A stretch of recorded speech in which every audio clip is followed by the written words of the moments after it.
Now that we've seen that it can be done, that people can be housed and that we can provide support and help to get people back into society, we cannot as a society let those people slip through the net ever again.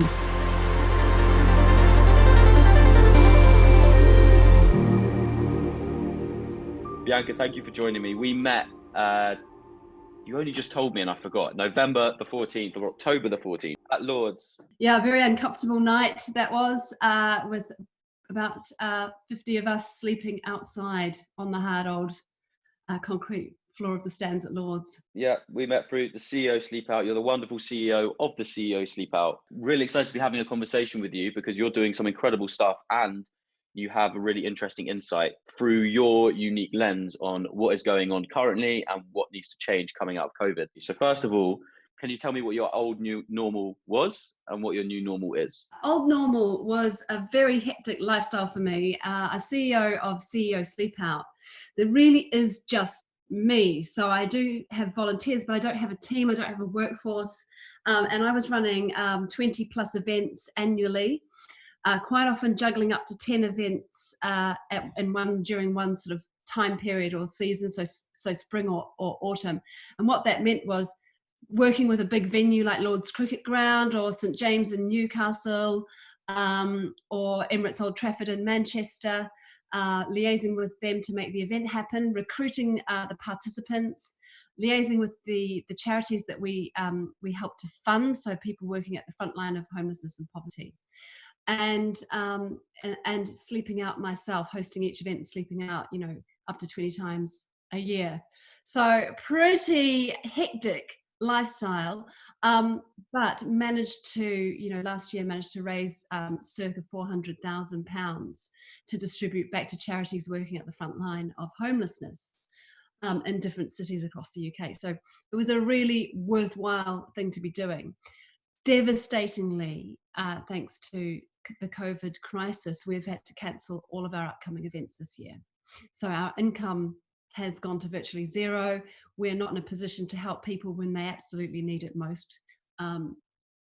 Really, now is the time, charities need support. And so new normal is really racking brains, thinking how can we do something that was an events-based, outdoor-based fundraising exercise? How can we do that? I think we've come up with a solution to raise a bit of money, but nothing like the figures that we know we should be raising, and the figures that are needed by the charities that we support. And before we get into speaking around the event that's going to be used to raise the money, let's talk more around the unique problem that homelessness is facing at the moment. Can you just give an overview on what the government's response to tackling homelessness is, and actually why they did it and what needs to happen moving forward? 8 weeks ago, something extraordinary happened. The government gave councils a 2-day window. On a Wednesday, they announced to councils that all rough sleepers in the council area legally had to be housed, put into accommodation by the weekend. So that's literally, a 48-hour window councils had to act. They were given the resources to do that.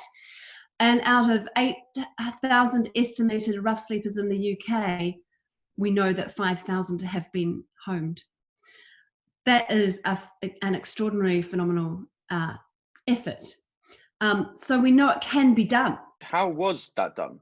Do you know? Do you know the details? Where they housed? How it happened operationally? Housed in a mixture of different types of accommodations, and hotels often have been used. Councils are in a position where they generally know the rough sleeper population in their area. So they've gone out and made sure that teams are outreaching and made sure that those people are pulled in with no excuses. Also given the money to make that happen, and it's a one-off. And I'm very cynical, and I think, make no mistake, that this is about not having people with visible signs of illness and dying on the streets in the city of the UK. I think it's about optics. I think that's provided the political motivation to do something during this crisis. But I think that what it shows is that how desensitized we have been to accepting that level of rough sleeping as a normal. 380,000 homeless in the UK Not normal. 14 million, which is a fifth of the entire population of the UK, living below the poverty line, struggling to put food on the table. Not normal. Nearly 250,000 children in the UK registered homeless and living in unfit and insecure accommodation. What's normal about that? But these are all the things that we accepted as part of our society, as part of normal. What happened there for us to be able to just, as humans generally, to be able to just accept that as a part of life? It's a case of meritocracy and it not directly affecting our material lives that has led to the desensitization of homelessness. And that brings me to how you got to this point. What got you on this journey? Well, I grew up in New Zealand, and in New Zealand, when I grew up, there was no homelessness. So I never saw a rough sleeper, ever. I also lived in London and I lived in Edinburgh. And I think one of the things that really got me when I lived in Edinburgh, and this is the late 90s, was the number of rough sleepers lined up along a wall on the Lothian Road. The temperature was consistently was about -6 degrees for a couple of nights in a row, for maybe a week in a row. And I just thought, these people are actually going to die, and it was shocking. So that feeling of the injustice has never left me. Accepting it as a society has got to stop. Now that we've seen that it can be done, that people can be housed and that we can provide support and help to get people back into society. And there's a large portion of people who, like the young man that you stopped to help, Toby, who can be productive. They are on the street through no fault of their own, just a set of random circumstances, and bad luck has put them there. And they are ready and willing to find work and get back into accommodation and start a productive life. Those are the type of people that absolutely we cannot as a society let those people slip through the net ever again. Now that we know that when it's important to government and when the pressure's on, they can fix it. When it reflects on them, right? Yeah, when it reflects on them, it is about optics. But what I do, Toby, is I work, as you know, with the business community, and I work with business leaders who I believe have a powerful voice, and that's one that policymakers listen to. And I think that what we need now is a critical mass from different sectors of society and different communities, and the business community is a big one, that will stand up and say we will not accept that level of homelessness ever again. So I want to campaign and galvanize that section of society. And now is the time to do it, right? Absolutely. In those initial 1 to 2 weeks where there were homeless people dying on the streets, it wasn't in the news. It wasn't covered at all. And I feel like even now, this huge effort of saving 5,000 people, also that's not in the news. Those people in the know are aware of it, but are the mass aware of it in order to actually come to that conclusion themselves that this can be done, so why should it be happening in the future?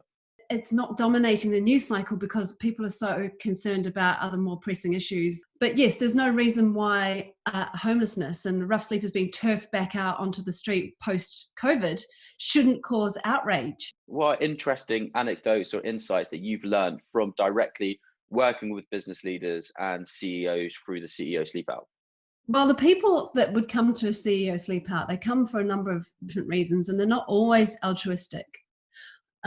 So they might come for the PR opportunity, the networking opportunity, and then there are some who come for really altruistic reasons, or they've got a personal connection to homelessness. When I've got that captive audience and they hear some personal stories, it's amazing how their compassion can unlock, and we can create real empathy and understanding through what we're doing. And what amazes me is that people in business really do care. They care about the health of society. They care about living their values. They care about the impact that they're having as leaders. They care about the impact that their business is having on the world. So that's when we can encourage them to make a difference. And you said a big part of that is storytelling. storytelling unlocks compassion. How do you use storytelling in your day-to-day life through the CEO Sleep Out? So quite often at an event, we will have somebody who's lived through a homelessness experience or a rough sleeping experience, and they can talk in the first person about what they've been through. And that's incredibly powerful. Through 2018, I had a woman, a trans woman called Jenna, who's a data analyst, was working at boohoo.com, very, very successful, elegant, well-spoken, tell her story of homelessness. And it is a very harrowing story. But she came to a number of events to tell that story because it was so powerful and had so much impact. Another speaker that was really phenomenal that I brought to London, who you saw, was Dr. Sabrina Cohen-Hatton. Amazing. Firefighter, One of the top 6 CFOs in the country, author of a book called The Heat of the Moment about decision making and firefighting, and also a psychologist. And she's a diminutive 5 foot, very, very beautiful woman. And when she got up to talk, the jaws absolutely dropped because she was homeless for a period of 2 years from the age of 16 to 18. And she talked about the hunger. She talked about the shame. Very powerful, this idea of when she was, people throw their lunches into the bin and then she'd go and look for some food, and the disdain that she would receive from passers-by muttering how disgusting it was. And, it's that awful, awful feeling of shame, but she had no other choice but to be homeless at that time. Tell me about what's happening on June the 1st. So we are doing the nationwide stay-at-home sleep out. So we're inviting people, it doesn't have to be business, families, kids, anybody to grab a sleeping bag, bunk down somewhere safe outside or inside their own home, and raise some money, and we will distribute that to the Trussell Trust. They're the food bank, right? The Trussell Trust? Yeah. And what they told me was that it's an incredible equation that £100 creates 2,000 meals. Isn't that amazing? It's like worked out 5p. I mean, I was mind blown. We can do so much good. So we're asking people just to try and raise 100 quid, get down there with their family, get sleeping out, and get that money raised through sponsorship or donation, whatever, and get that money through, and we'll distribute that out to the Trussell Trust. But we've also got partners working up and down the country, charities who are recruiting for their own charity, and they're receiving the majority of the funds raised by people they recruit. And how else can we get involved in the mission to end homelessness? Don't accept homelessness as any kind of normal, because we know now at least rough sleeping can be solved. But what we're trying to do is change the motivation to solve it. We probably can't solve it, but we can change the motivation. We can put pressure on. We can start advocating for a better kind of society. So this is kind of what we move through post-COVID. And I heard somebody speak about the analogy not of old normal, new normal, because what was normal about the old? So what was normal about having 210,000, nearly 250,000 children in the UK registered homeless and living in unfit and insecure accommodation? What's normal about that? Nothing. What's normal about 8,000, which is Shelter's estimate of rough sleepers in the UK? How can we allow it? There's lots of analogies around the normal and what this period of time is. And it is a time of reflection, and we should, as a society, come out of this better, more aware, more introspective. And one person I heard speak about it was about, we've been through a phase of childhood where we demand everything be delivered to us, and it doesn't matter what, we don't really realize the cost of that, but we're growing up into some kind of adulthood where we take responsibility. I like that. And actually that's our true nature. I mean, you must have read the story in The Guardian about the boys, the real Lord of the Flies. Yeah. They didn't end up killing each other and eating each other.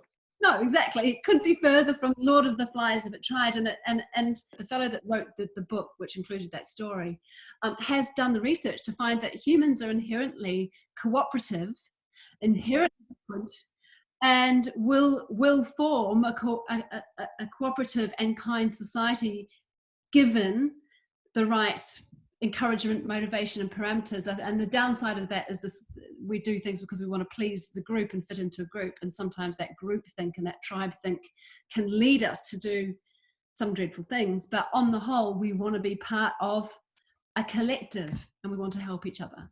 I mean, those horrible things that you just referenced to, that's only coming out as a result of fear, right? Yeah. And if that fear and uncertainty isn't there, then what can we become? I want to do a follow-up with you so we can speak for half an hour solid on compassionate capitalism. We had a long conversation around it before in was it 7 months ago? Yeah. And we didn't get to that point in this conversation, but that's everything we're working towards in Bright Shift, ushering in the new era of compassionate capitalism as the new norm, where business success is measured on impact, not just profit. And I think we could go on a long tangent and rant just on that topic between us. Well, let's do that, Toby. I think we absolutely should and work together on that. But lovely to talk with you. Thank you for your time, and cannot wait for June the 1st. Wonderful stuff. I'll get my sleeping bag out. You do that, young man.